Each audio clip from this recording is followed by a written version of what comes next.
ብሩናውያን አሪፍ ኑሮን የሚኖሩት። ለዚህም ይመስላል የንጉሳቸው የተንደላቀቀ ኑሮ የማያሳስባቸው። የብሩናይ ሕዝብ ትምህርትንና ምግብን በነፃ ነው የሚያገኘው።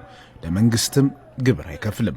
ለመኖሪያ ቤት ግንባታም ከሆነ መንግስት ይደግፋቸዋል። ዋና ምግባቸው የሆነው ሩዝንም መንግስት እያስገባ በነፃ ያድላቸዋል። 5765 ኪሎ ሜትር ስኩዌር የቆዳ ስፋት ባላት ሀገር 423196 ያህል ነዋሪም ይኖርባታል። ባንዳር ሴር ባንጋዋን የተሰኘ ዋና ከተማ ያላት ብሩናይ የማሌዥያ አነስተኛ ሀገር ነበረች።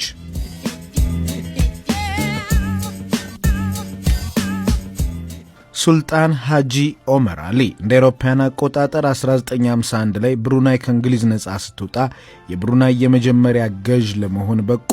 ዘመናዊቷን ብሩናይ የገነቡ በሚል ስማቸው ይነሳል። የኒ ንጉስ ልጅ የሆኑት ሱልጣን ሐሰን አልቦልካህም በንጉስ አባታቸው መምህር ተቀጥሮላቸው በንጉሳዊ ስርዓት ተቀማጥለው አደጉ። በእንግሊዝ ሀገርም እንደ አውሮፓውያን አቆጣጠር 1967 ላይ ሮያል ሚሊተሪ አካዳሚ ከተሰኘ ተቋም በጦር መኮንንነት ተመርቀዋል። በእንግሊዝ ሀገር ቆይተው ትምህርታቸውን ሊቀጥሉ ሲል ከብሩናይ እንዲመጡ ትእዛዝ ተሰጣቸው። ያኔ ሱልጣን ሐሰን አልቦልካህ ገና 21 ዓመታቸው ነበር። የተጠሩት ምክንያት ደግሞ አባታቸው ንግስናቸውን ሙሉ ለሙሉ ሊሰጧቸው ስለነበር ነው። ከንግስናው በኋላ ግን አባትና ልጅ ብዙ እሰጥ አገባ ውስጥ ገብተው የነበረ ቢሆንም ልጅ ስልጣንን ከያዙ በኋላ ማንንም ሳያስጠጉ ንጉስነታቸውን ይዘው ቀጠሉ።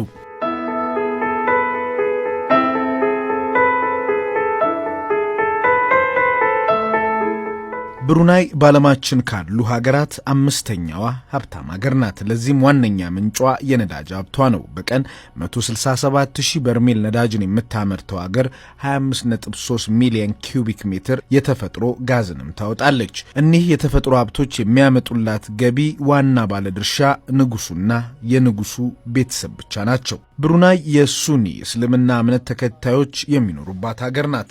ሱልጣን ሐሰን አልቦልካ በ21 ዓመታቸው ስልጣን የያዙባት ሀገር እስከ ዛሬ ከ50 ዓመታት በላይ ያለማንም ተቀናቃይ መርተዋታል።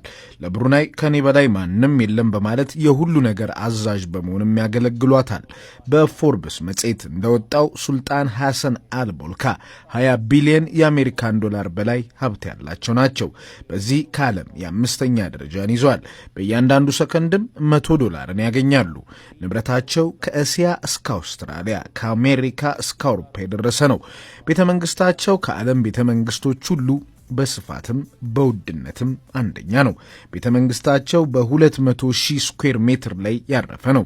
በውስጡም 1788 ክፍሎች፣ 257 መታጠቢያ ክፍሎች፣ 5 የመዋኛ ገንዳዎች ያሉት ነው።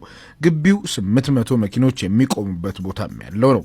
ቤተ መንግስቱ 5 ዋና ዋና በሮች ያሉትም ሲሆን ከሁሉ በላይ የሚገርመው ደግሞ ውስጡ ሙሉ በሙሉ ያጌጠው በወርቅ መሆኑ ሲታሰብ ነው። መጸዳጃና መታጠቢያ ቤቱ በወርቅ የተሰሩ ናቸው።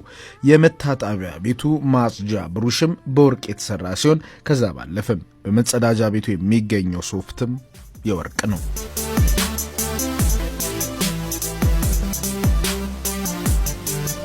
ሱልጣን ሐሰን አልቦልካ ለመኪና ያላቸው ፍቅር እጅግ የተለየ ነው። ሲገዙም ውድ የተባሉትን መኪኖች ነው የሚገዙት። 5 ቢሊዮን ግምት ያላቸው 7000 መኪኖች አሏቸው። 600 ሮያል ሮይስ፣ ከ500 በላይ መርቼዲስ ቤንዝ፣ ከ200 በላይ BMW፣ ከ350 በላይ ቤንትሊ፣ ከ300 በላይ ፌራሪ፣ ከ20 በላይ ላምቦርጊኒ ያላቸው ናቸው። 17 ያህል የግል አውሮፕላን ያላቸውም ሲሆኑ የዓለም ውድ የተባለውን አውሮፕላን ቦይንግ 747ም አላቸው። ይህ አውሮፕላን ውስጡ ሙሉ በሙሉ በወርቅ የተሸበረቀ ነው። የአውሮፕላኑ የተገዛበት ዋጋ ውስጡን ለማሳመር ከወጣበት ዋጋ ብልጫ እንዳለውም ይነገራል። አውሮፕላኑን የሚያበሩት እርሳቸው ራሳቸው ናቸው።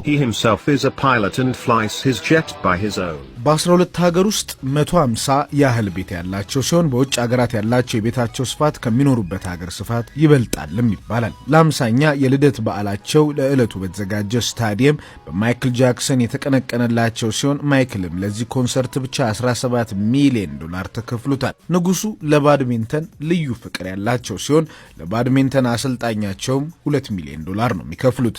ሱልጣን ሐሰን አልቦልካ 3 ሚስቶችን በተለያየ ጊዜ አግብቶ የነበረ ሲሆን ከ3ቱ ሚስቶችም 12 ልጆችን ማፍራት የቻለ የብሩናይ ንጉስ ነው ሱልጣን ሐሰን አልቦልካ።